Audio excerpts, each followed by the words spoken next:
What if one of the most common ways we describe happiness wasn't as simple as it sounds? A phrase people use almost automatically, something that feels completely natural, actually has a surprisingly layered past behind it. Somewhere along the way, being extremely happy became tied to a very specific cloud, one particular number that somehow stood out from all the rest. So why is being happy called Cloud 9? Why that number and not another? And how did it become the standard expression people still use today without thinking much about it? The answer takes us through shifting language, bits of science, and the subtle ways people decide what sounds right over time. Right here, on History of Simple Things.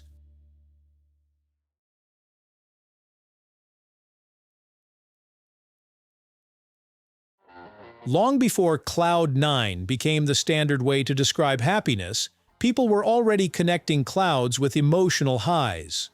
In English literature and everyday speech, clouds often symbolized something distant, elevated, and separate from ordinary life. Being in the clouds could suggest distraction or daydreaming, but it also carried a sense of lightness and escape. By the 19th century, variations like "on Cloud 7" and even "on Cloud 39" were already appearing in writing and conversation. These phrases were not fixed or standardized yet, but flexible ways of expressing the same idea of being lifted above daily concerns. The number itself was not important at the time, only the sense of height and emotional distance from ordinary experience.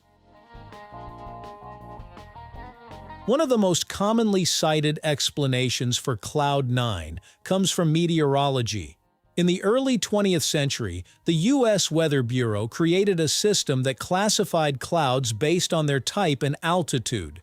In this system, the highest category included cumulonimbus clouds, large towering formations that can rise tens of thousands of feet into the sky. These clouds dominate the atmosphere visually, stretching higher than most others. The theory suggests that Cloud 9 referred to one of these highest cloud types, making the phrase a metaphor for reaching the peak. However, the classification system was not widely known to the public when the phrase began spreading, so it may have reinforced the phrase rather than originally creating it. Before Cloud 9 became dominant, other versions were widely used, especially Cloud 7. This variation appeared frequently in early 20th century American English and carried the same meaning of extreme happiness. In some cases, people used even larger numbers like Cloud 39, reinforcing the idea that the number was not fixed. This reveals something important about language development. People were not following a strict rule, but experimenting with different versions in everyday speech. Over time, one version became more common simply because it felt more natural to say. Cloud 9 likely stood out because of its rhythm and simplicity. The shift was not about logic or accuracy, but about repeated use and familiarity, shaping what eventually became the standard expression.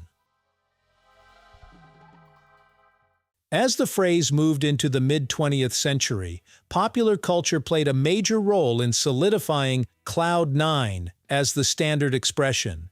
It began appearing more frequently in songs, radio, and everyday dialogue. Once a phrase enters widely consumed media, it spreads quickly and becomes harder to replace. Music helped reinforce it, since lyrics often rely on familiar and easily understood expressions. Hearing Cloud 9 repeatedly made it feel like the correct version, even for people who had heard alternatives before. This kind of repetition builds recognition and consistency. By the time television and film adopted the phrase, it had already settled into everyday language. At that point, it was no longer just one option among many, but the version people expected to hear and use naturally. The number 9 itself may have helped the phrase stick in a subtle way. In many contexts, 9 represents a kind of peak or endpoint, since it is the highest single-digit number. Even without consciously thinking about it, people tend to associate it with reaching a limit or maximum level. Compared to other numbers, 9 feels complete in a way that reinforces the meaning of the phrase. It suggests being at the highest possible level of something, which fits with the idea of extreme happiness. While this may not have been a deliberate decision, it likely contributed to why Cloud 9 felt more satisfying than alternatives like Cloud 7, making it easier to remember and repeat in everyday conversation over time. Today, Cloud 9 has a clear and consistent meaning, describing a state of intense happiness or emotional high. It is used casually in conversation, writing, and media without much thought about its origins. Most people do not question where it came from, because the image it creates is easy to understand. The phrase now stands on its own, independent of its uncertain beginnings. Whether it developed from earlier expressions, scientific ideas, or simple preference, it has become fixed in modern language. This reflects a common pattern in how phrases evolve.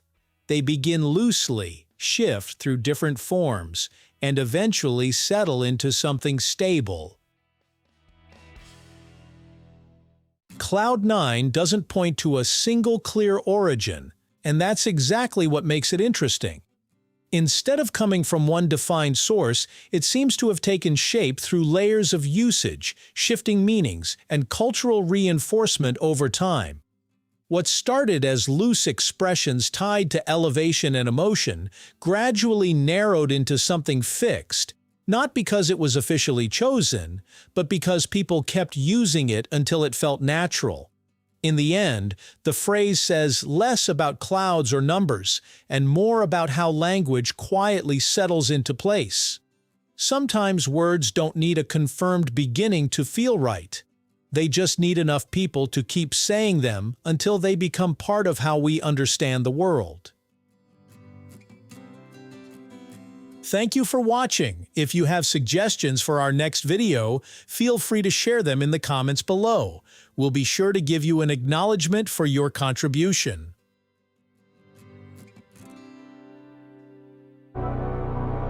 Thank you for joining us on this journey through the history of simple things. Don't forget to like, subscribe, and stay tuned for more stories woven through the smallest details.